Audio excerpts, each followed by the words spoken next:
மறந்து பேசு. இயேசு உங்களை நேசிக்கிறார். கர்த்தருடைய நாமத்திற்கு மகிமை உண்டாவதாக. சங்கீதம் 139:14 வசனம் இப்படியாய் சொல்லுகிறது, நான் பிரமிக்கத்தக்க அதிசயமாய் உண்டாக்கப்பட்டபடியால் உம்மை துதிப்பேன். உமது கிரியைகள் அதிசயமானவைகள், அது என் ஆத்துமாவுக்கு நன்றாய் தெரியும். இந்த அருமையான வேளையிலே நம்மை தேவன் ஒவ்வொருவரையும் ஒவ்வொரு அதிசயமாய் உண்டாக்கப்பட்டிருக்கிறோம். தேவன் நம்மை உண்டாக்கியிருக்கிறார். தேவன் ஏதோ ஒரு நோக்கத்தோடு கூட நம்மை இந்த உலகத்தில் கொண்டு வந்து அவர் நம்மை ஆசீர்வதித்து நம்மை வழிநடத்தி வருகிறார். ஆகவே தாவீது இப்படியாய் சொல்லுகிறார், நான் பிரமிக்கத்தக்க அதிசயம். உலகத்திலே பல அதிசயங்களை நாம் காண்கிறோம். ஆனால் உலகத்தில் முதல் அதிசயம் ஒவ்வொரு மனிதனும் பிறந்தது என்று வேதம் சொல்லுகிறது. நான் பிரமிக்கத்தக்க அதிசயமாய் உண்டாக்கப்பட்டபடியால் உம்மை துதிப்பேன்.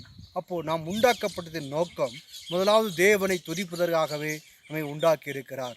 ஆகவே தான் வசனம் சொல்லுகிறது, நான் பிரமிக்கத்தக்க அதிசயமாய் உண்டாக்கப்பட்டபடினால் உம்மை துதிப்பேன், உம்மை துதிப்பேன்.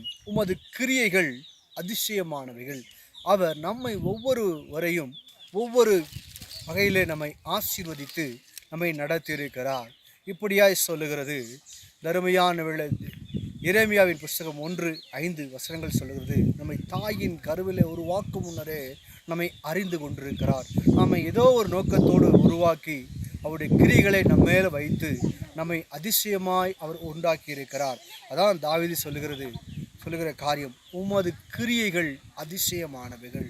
அந்த கிரியைகள் தான் நம்முடைய வாழ்க்கையில ஆண்டவர் எதிர்பார்க்கிறார். எந்த நோக்கத்திற்காய் நம்மை உண்டாக்கினாரோ அந்த நோக்கத்தில் நம்முடைய வாழ்க்கையில் கிரியைகளை செய்வோமானால் நிச்சயமாய் அவர் நம்மை அது என் ஆத்துமாவுக்கு நன்றாய் தெரியும் என்று தேவன் நம்மை ஆசீர்வதித்து நடத்துகிறவராய் இருக்கிறார்.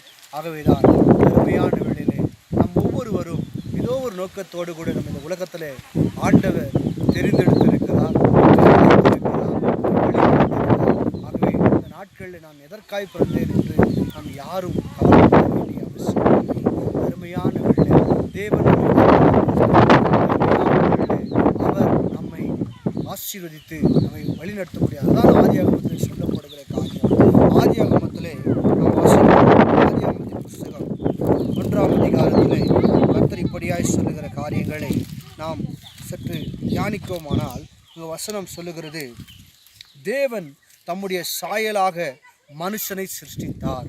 அவர் சிருஷ்டித்தின் நோக்கம் தமது சாயலாக சிருஷ்டித்திருக்கிறார்.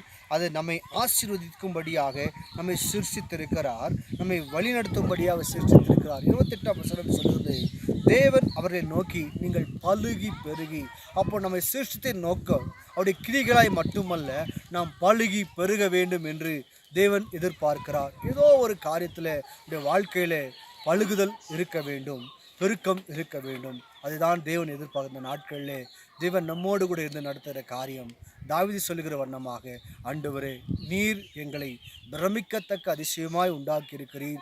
அந்த இதற்காய் பாத்திரவான்களை நாங்கள் நடந்து கொள்ள எங்களை வழிநடத்தும் என்று நாம் ஒவ்வொரு நாளும் கேட்போமானால் நிச்சயமாய் ஆண்டவர் நம்மை உண்டாக்குவதின் நோக்கத்தை ஒவ்வொரு நாள் நமக்கு வெளிப்படுத்தி நம்மை நேர்வழியாய் நடத்துகிறவராய் இருக்கிறார். பிரமிக்கத்தக்க அதிசயங்களை செய்ய நம்மை வழி நடத்துகிறவராய் இருக்கிறார். நாம் சாதாரணமானவர்கள் அல்ல, நாம் அசாதாரணமானவர்களாய் தேவன் நம்மை வைத்திருக்கிறார். இயற்கைக்கு மேற்பட்ட அதிசயங்களை எலியாவின் நாட்களிலே அவர் செய்திருக்கிறார். அதுபோல நம்மையும் ஆண்டவர் ஆசீர்வதித்து நம்மை பலுகி பெருகச் செய்வாராக. இயேசு கிறிஸ்துவின் மூலம் ஜெபிக்கிறோம் நல்ல பிதாவே, ஆமென்.